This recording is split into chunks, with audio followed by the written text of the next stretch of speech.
कल मायावती जी ने ओपनली मुस्लिम से वोट मांगे, कहा कि सिर्फ गठबंधन को वोट दीजिएगा, वोट बंटना नहीं चाहिए। उसके रहते वो ईसी की नजर में भी आ गए। ऐसे बयानों को आप कैसे देखते हैं? लगातार पराजय के कारण हताश हुई मायावती जी इस प्रकार की बात कहे, इसे मैं बहुत स्वाभाविक मानता हूं।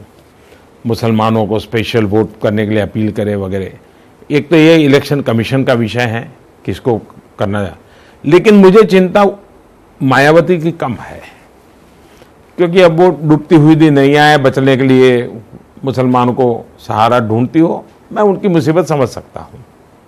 मेरी चिंता देश के सेक्युलर का झंडा लेकर के घूमने वाले 24 घंटे से उनके मुंह पर ताला क्यों लग गया है।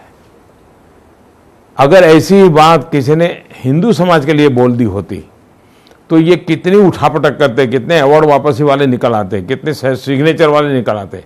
ये जमात चुप क्यों है? देश के लिए चिंता का विषय है ये जमात।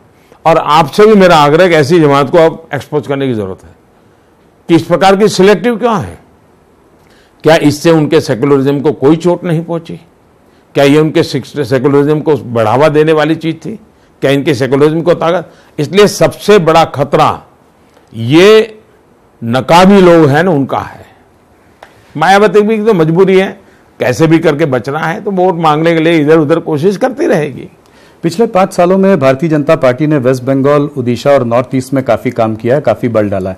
आपको यहां से कितनी सीटों की अपेक्षा है? क्या आपको लगता है कि वेस्ट बंगाल में आप अपनी टैली को काफी आगे ले जा पाएंगे?